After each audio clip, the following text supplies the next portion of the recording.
Bueno, pues buenas tardes a todos. Obligado, como no, lo primero dar las gracias tanto a la Fundación Gustavo Bueno por invitarme, a Carlos Madrid en concreto y a todos los que estáis aquí presentes a pesar de la hora, que supongo que no es fácil después de comer mantenerse en pie, ¿no? Bien, dicho esto, vamos a intentar hablar de neurociencia, de psicología, de todas estas disciplinas que están en torno de lo que llamamos hoy como neurociencias. Yo creo que es un campo cuanto menos a priori amorfo, como creo que ya destacó ayer Marcelino. Y lo primero que llama la atención, sobre todo a nivel de calle, si se quiere, en la filosofía o en la concepción más bien espontánea que tenga la gente de estos asuntos, pues es que parece que hay una dependencia entre las neurociencias, la inteligencia artificial, que vendrían a depender, como digo, en un principio, de todas aquellas otras disciplinas que tienen que ver con la psicología y con la neurología. Más que nada, como digo, porque lo que parece, ya veremos por qué, porque hay científicos y neurocientíficos afirmando esto, parece en última instancia que no solo el desarrollo, sino que el perfeccionamiento de lo que se conocen hoy como inteligencias artificiales o la inteligencia artificial depende en última instancia del conocimiento que tengamos de la psicología, en concreto de las facultades superiores humanas, todo lo que tenga que ver con el lenguaje, la memoria, pero últimamente también parece que va a depender, como veremos, aunque ya lo ha dicho Carlos Madrid también, de nuevo me remito a su conferencia, va a haber una dependencia de la psicología y la psicología a su vez de las matemáticas, o en concreto de algoritmos matemáticos y de la estadística. Bien, ¿en qué caso concreto o por qué digo que parece existir una dependencia entre las neurociencias, la inteligencia artificial y la psicología? Bueno, pues esta dependencia es fruto de un concepto también que suelen utilizar los neurocientíficos, que seguramente ya lo conocerán, que es el de conectoma. El conectoma es un concepto de la neurociencia que aparece, o de las neurociencias más bien, que aparece en 2005, fruto de una tesis doctoral en Estados Unidos de un neurocientífico llamado Olaf Spuns, y en su tesis doctoral hablaba de lo que él denominaba como el conceptoma humano, ¿vale?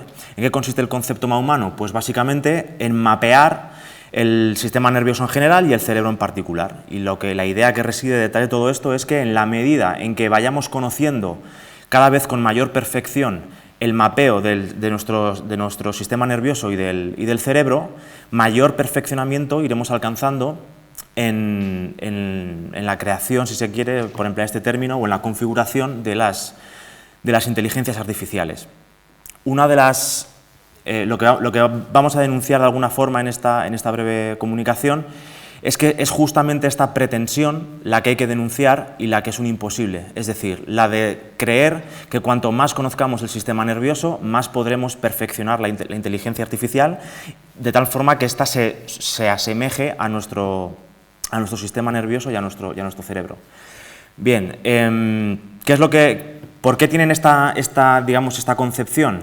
Pues en primer lugar porque, como mencioné ahora brevemente, hay una serie de hitos, si se quiere, durante la historia del desarrollo de la inteligencia artificial, que evidentemente dentro de ciertos campos categoriales sí que producen ciertos desarrollos, ¿vale? Y estos desarrollos lo que sucede es que luego se expanden a otros campos dando lugar a este mito o a esta falsa creencia o esta falsa pretensión que yo creo que tienen. Además, si suponemos que todos los científicos, no solo los que tengan que ver con las neurociencias, ya llevan implícito el mito o ese fundamentalismo científico según el cual las categorías son las que son en el mundo, en la realidad, por siempre y para siempre, y que no solo están cerradas, sino que también están clausuradas, es normal que se llegue a ver cualquier avance sectorial como un acercamiento asintótico justamente hacia ese mapeo total cerebral que llevará a imitar perfectamente el sistema nervioso humano en las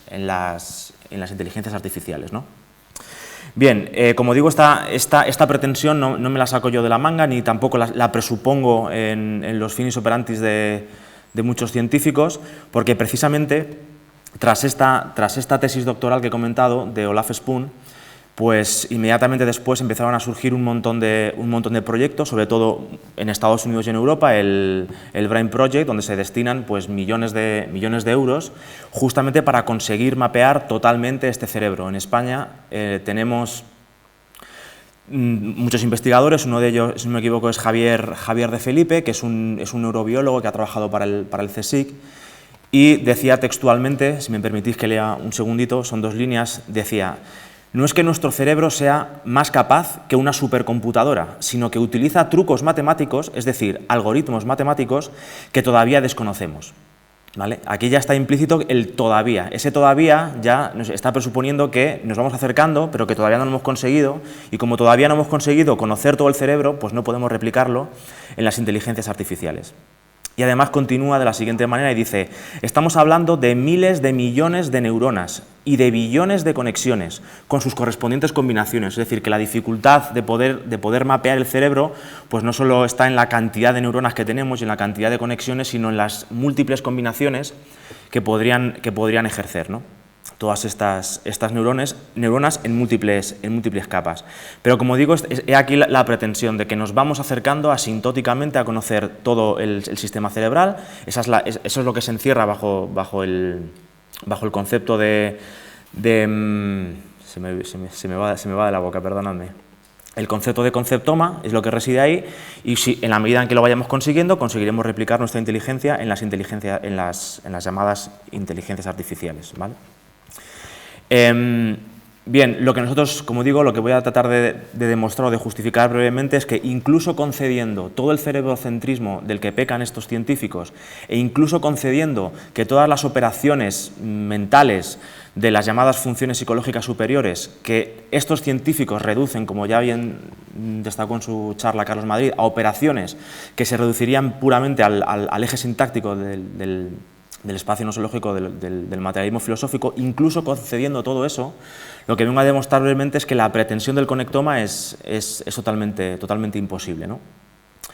Bien, que brevemente, sin extenderme mucho, porque seguramente muchos de ustedes ya lo conozcan, por hablar brevemente de estos hitos que han dado lugar a esta especie de mito, que yo diría que básicamente es un mito del progreso aplicado al mundo de la neurociencia. Pues si no me equivoco, en 1943, Warren McCulloch escribe un artículo que se llama, si no me equivoco,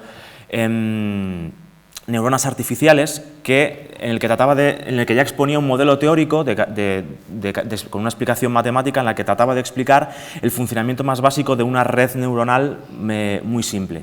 Y sobre este primer modelo, posteriormente, se irán levantando no solo otras redes neuronales recurrentes, sino lo que se denomina hoy en día también las redes neuronales profundas, que serían otras capas de algoritmos mucho más complejas que se irían montando sobre esta primera a fin de replicar la inteligencia humana.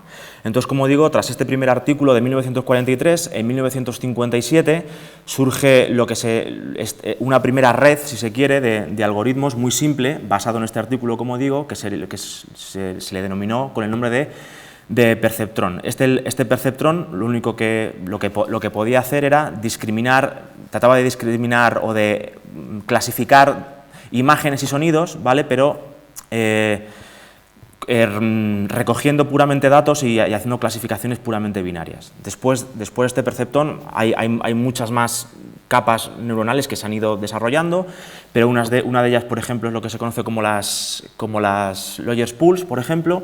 Las Rogers Pools son otra capa más de algoritmos que lo que hacen es, aprovechándose del trabajo previo que estarían realizando capas de algoritmos previas a estas Rogers Pools, pues lo que haría sería capaz de centrarse en discriminar, por ejemplo, formatos o formas, o patrones, más bien, patrones cada vez más formales y más abstractos, prescindiendo de datos que dentro de esos patrones irían variando. ¿Por qué? Porque esos datos que van variando ya los estarían discriminando otras capas de algoritmos previas, ¿no?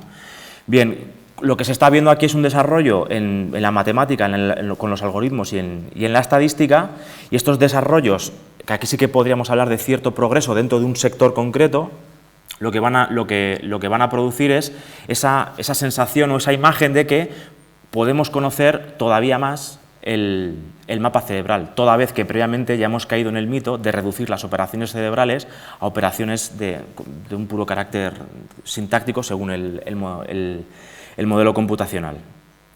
Bien, dicho esto,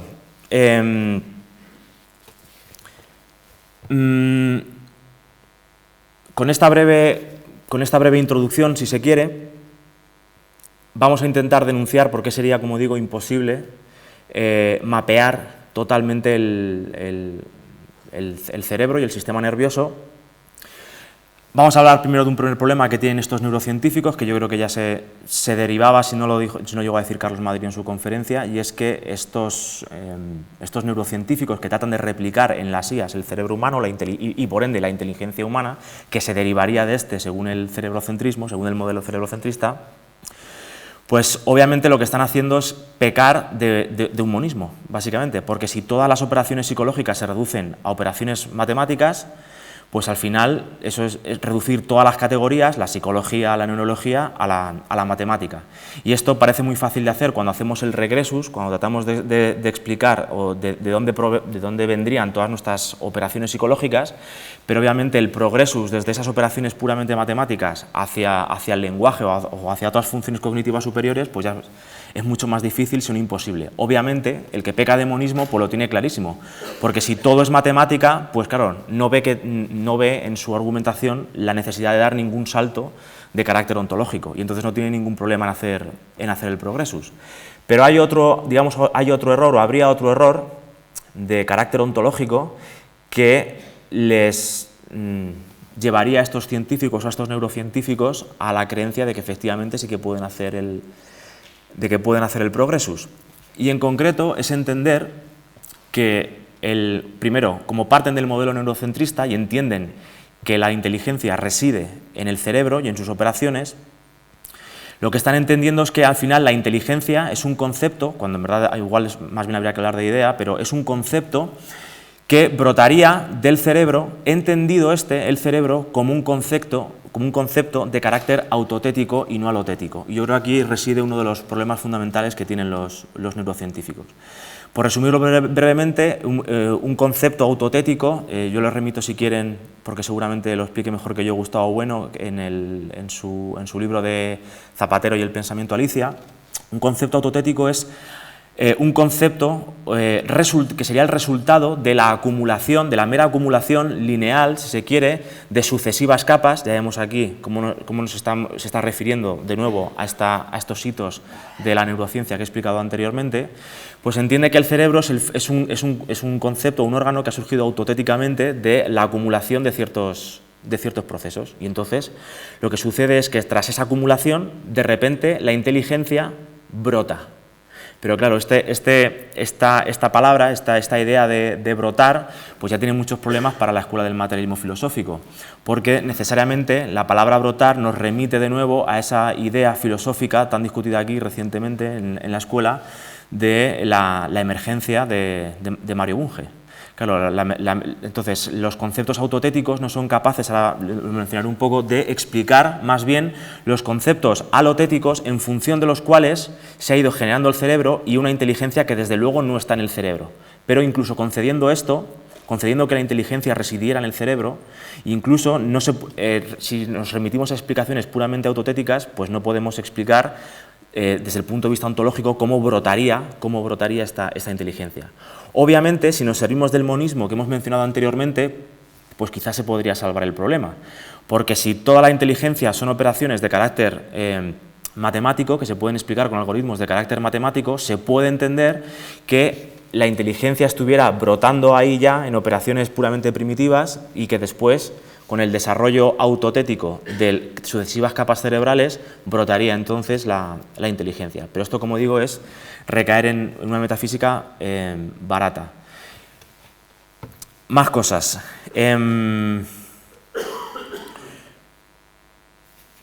¿Qué teorías tenemos que están precediendo de alguna manera esta concepción autotética? Además, pues tendremos, por ejemplo, dos teorías que hoy están muy manidas, yo la veo mucho en los institutos, sobre todo en compañeros o en muchos periodistas. Una de ellas, y la que tiene hoy día más pregnancia, digamos, a nivel mediático, aunque yo la veo una cosa totalmente catastrófica, es la teoría del cerebro trino, ¿no? En este cerebro trino, se supone que evolutivamente partiríamos de un cerebro reptiliano. Sobre este cerebro reptiliano se montaría el sistema límbico hace 150 millones de años, si no me equivoco. Es una parte una nueva capa cerebral que aportaría emociones, y después sobre este sistema límbico se montaría ya el neocórtex, donde podríamos situar las operaciones psicológicas superiores, ¿no? Pero claro, esta teoría predecesora, pero que ya está alimentando de una explicación autotética a los neurocientíficos actuales, es incluso más peligrosa porque ya no recae en el monismo, sino precisamente en el dualismo, ¿no? Entonces tendría muchos más problemas para explicar según qué cosas, porque si partimos, por ejemplo, de un cerebro puramente reptiliano, que son respuestas puramente instintivas, reducidas al sistema fisiológico de un organismo, pues tiene mucho más problemas que el monismo para explicar un salto de esos impulsos eléctricos de la fisiología de un animal al surgimiento o a la creación ex nihilo por ejemplo, de las emociones propias de la capa superior, que sería el sistema límbico. Además, esta teoría tenemos otras que son ya las que tienen que ver con la paleontología, que nos intentan estudiar a través de restos y de muchas suposiciones las sucesivas otras formas de explicar la evolución del cerebro. Pero claro, aquí también es muy difícil, porque los cerebros que se puedan encontrar pues están ya como están, es decir, que no están en ningún sitio. Entonces, pero bueno, se entiende, yo creo que esto lo habrá escuchado todo el mundo, que hay un tamaño craneal determinado, que exige una determinada, se supone que habría necesitado de una nutrición determinada para el crecimiento cerebral, que además se tienen en cuenta el número y el tamaño de los vasos sanguíneos que habrían estado en esos cerebros.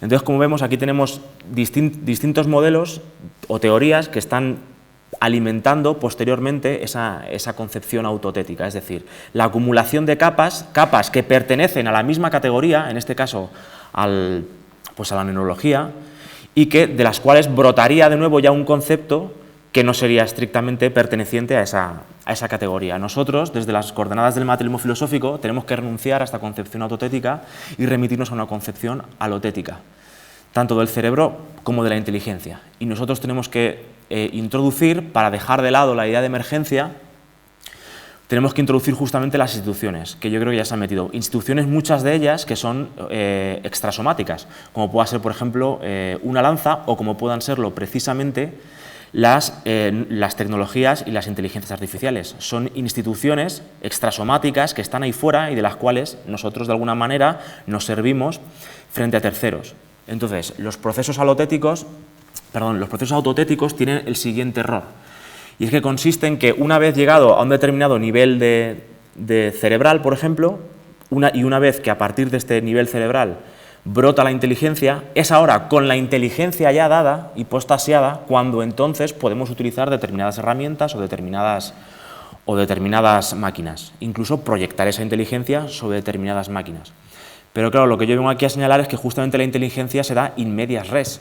No es una cosa que exista previamente y gracias a la cual entonces utilizamos ciertas herramientas o ciertas tecnologías, sino que a través de la utilización de ciertas tecnologías se va desarrollando de una determinada manera el cerebro y, por tanto, la inteligencia.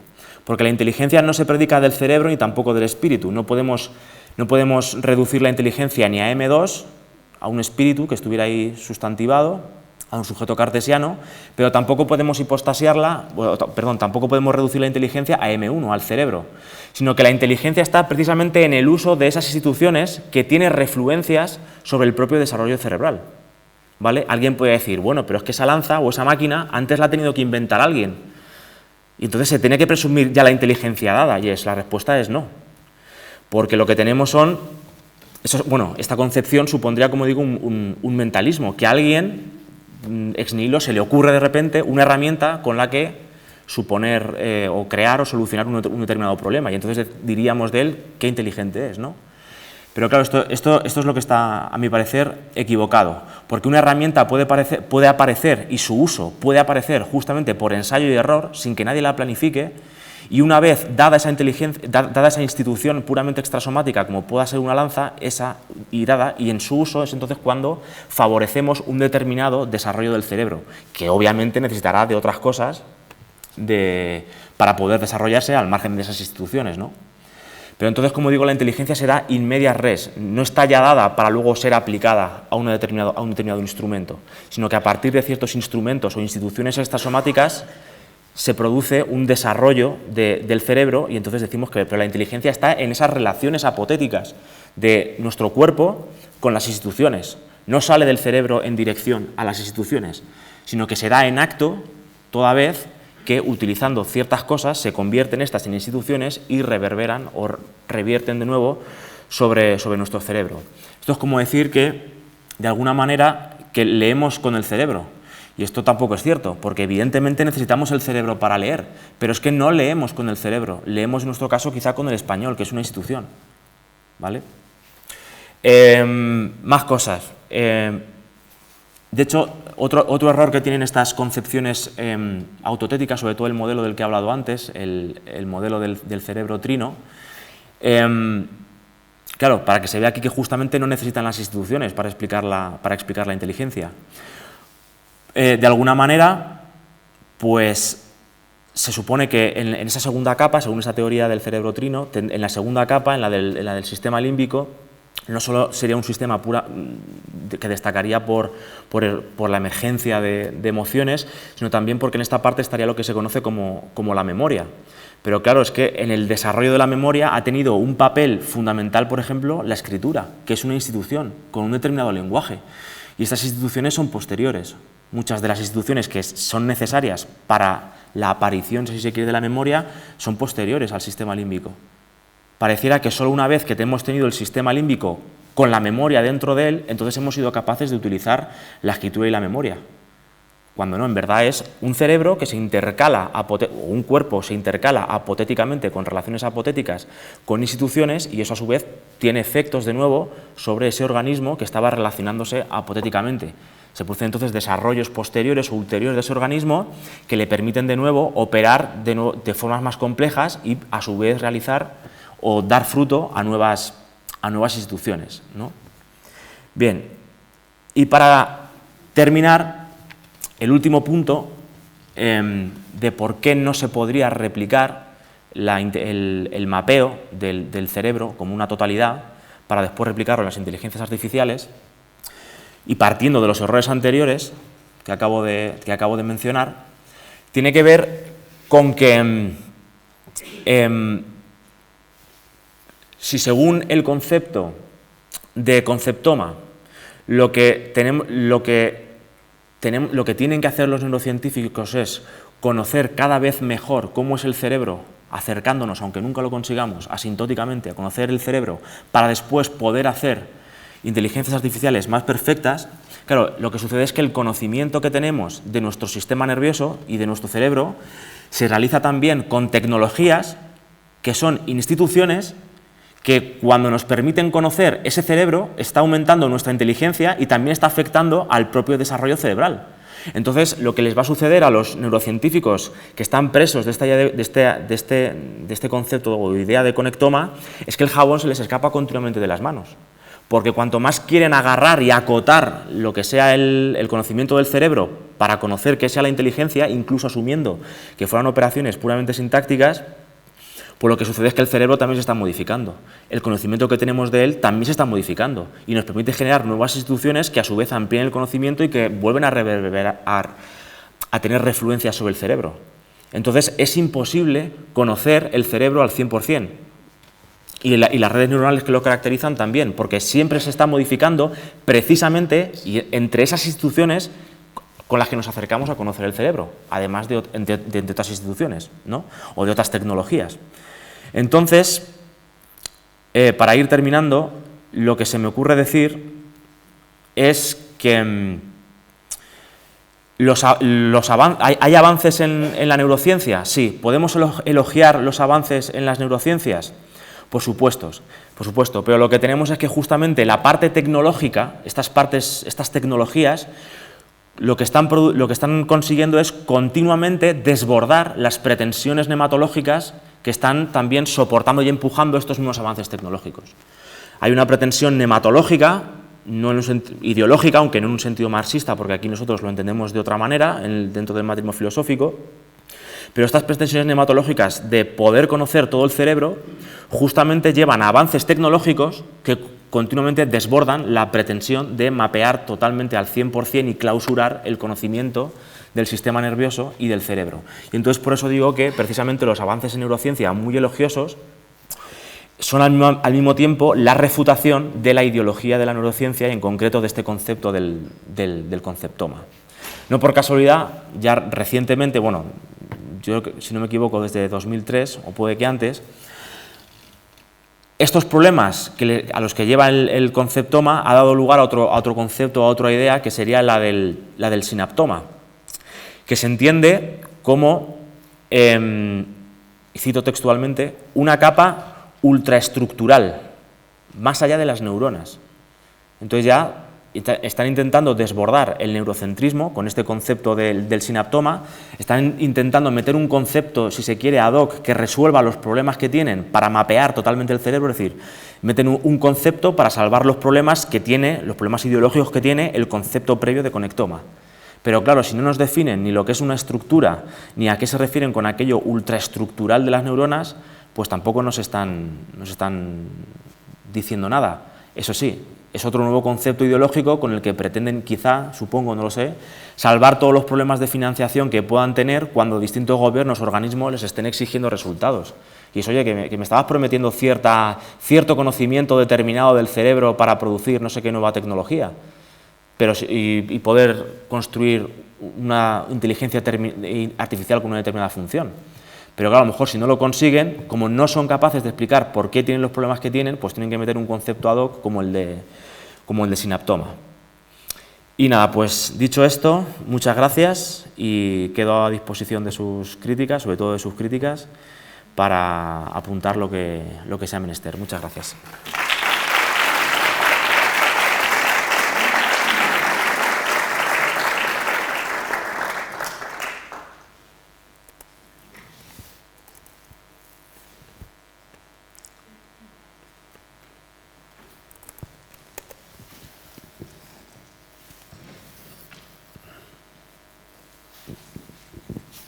Pues nada, Santiago, darte la enhorabuena por la excelente exposición que has hecho.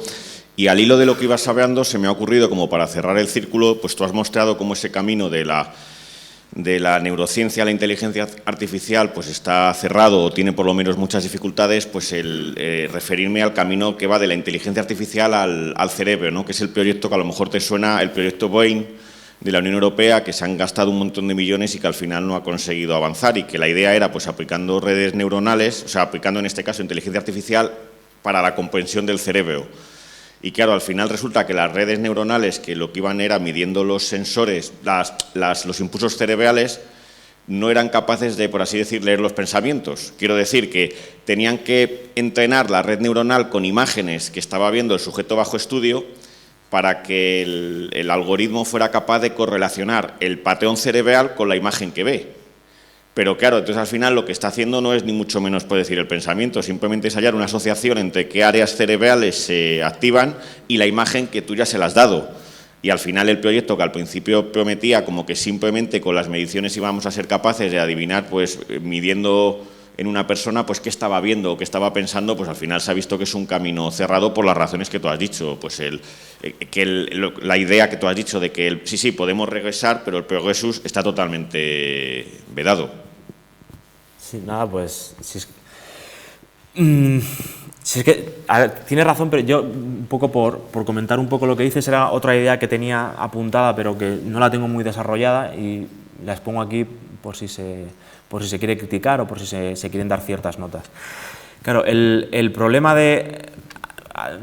He tenido compañeros a los que les he hecho básicamente esto que les he criticado, les he comentado esto que dices, Carlos, y su respuesta es, ellos me dan respuesta, dice que lo único que le faltan son datos. ¿no? Que lo único que faltan son cada vez más datos. Entonces, lo que están intentando hacer es dar ese salto, como he dicho, de la cantidad a la cualidad, por mencionarlo de otra manera. Y el problema es que ni siquiera es una cuestión de datos, es decir, la inteligencia está y requiere de instituciones extrasomáticas. Entonces, por ejemplo, ¿podría una máquina alcanzar la inteligencia humana, por ejemplo, si le metiéramos datos, no solo mucha cantidad de datos, sino una serie de datos que le dieran una supuesta vida pasada y una supuesta vida futura? Incluso aceptando que la cosa fuera de una cantidad de datos. ¿Sería posible? ¿Sería posible que pensaran como nosotros y que tuvieran la inteligencia que nosotros? Pues yo creo que la respuesta es que no, justamente porque no tienen nuestras condiciones organolépticas. Y porque no tienen nuestras condiciones organolépticas, no le hacen falta ciertas instituciones. ¿Y por qué no le hacen falta ciertas instituciones? Porque como no tienen esas condiciones organolépticas, como digo, y fisiológicas y biológicas, no tienen que enfrentarse a ciertas cuestiones. Por ejemplo, se me ocurre, pues la muerte. Es que una máquina no tiene que enfrentarse a la muerte, es que no le importa nada. Entonces no tiene necesidad de desarrollar ciertas instituciones que se desarrollan justamente porque nosotros tenemos que enfrentarnos a la muerte. Una máquina no tiene biografía, por muchos datos que le metas de una supuesta vida pasada y de una supuesta vida futura, ¿no? Entonces, como digo, que incluso aceptando que fuera una cuestión de meter más datos, es que incluso concediéndoles eso, pues van a seguir teniendo un problema tremendo para poder replicar la inteligencia artificial. Y acabo con esto. Y cuando les comenté a mis compañeros esta crítica, sobre todo porque estaba preparando un poco esta conferencia, les dije que obviamente no tenían nuestras condiciones organolépticas, entonces una mayor acumulación de datos no salva el problema. Y entonces, claro, ellos me contraargumentaban que qué sucedería entonces con el tema del transhumanismo, porque qué pasa si en el límite pudiéramos ir imitando poco a poco en una máquina las condiciones fisiológicas, anatómicas y biológicas de un ser humano. Y yo le digo, bueno, pero es que para eso no hace falta para este viaje no hace falta tantas alforjas, ¿no? Digo, porque para replicar en este caso lo que sería, si es que fuera posible, la vida humana, pues para eso tenemos las conexiones etológicas más primarias, ¿no? Entonces, para ese viaje pues no harían falta tantas alforjas. Entonces, vamos, que es una cuestión, no solo es una cuestión de cantidad de datos, pero que incluso concediendo eso, seguirían teniendo el mismo problema, creo yo, ¿eh? Bueno, pues yo también, como Carlos, me querría empezar felicitándote, Santiago, porque me ha parecido interesantísima tu conferencia, muy rica, y me gustaría leerla pronto, etcétera. Bien, entonces, yo solamente quiero darte dos apuntes que quizás te puedan interesar para incorporarlas a su versión publicada, o a lo mejor no, ya me dirás. Bueno, si es que no, suavízalo, pero... vamos a ver, el primer apunte es el siguiente. Me parece, efectivamente, quiero decir, lo que has hecho de separar críticamente, o por lo menos disociar, de desprender, pues la parte más tecnológica de las neurociencias, por así decirlo, ¿verdad?, de la parte más nematológica, pues es un caso claro de lo que tiene que hacer la crítica filosófica, ¿verdad?, ante las ciencias, es decir, separar las capas básicas de las capas metodológicas, sencillamente. Y entonces, eso es esencial, pero quizás también se podría matizar que, sin embargo, las capas nematológicas, la capa metodológica, sin perjuicio de que no sea ella donde se configuran los teoremas, ni los contextos determinantes, etcétera, son, sin embargo, imprescindibles. Es decir, se pueden separar de las capas básicas, porque las capas básicas son independientes de ellas, pero independientes sinecoidalmente, porque pueden unirse a otras nematologías o a terceras, pero no a ninguna. Y en este caso, quizás, esa metafísica solemne de los neurocientíficos sea, sin embargo, imprescindible por motivos pragmáticos para que progrese la investigación o lo que fuese. No, es que empuja, de hecho. Claro, eso sí, eso es lo que se me ocurría, ¿no? Y entonces, pero, lo cual no os obedece, por supuesto, para que desde el punto de vista filosófico el momento catárquico sea necesario, por supuesto.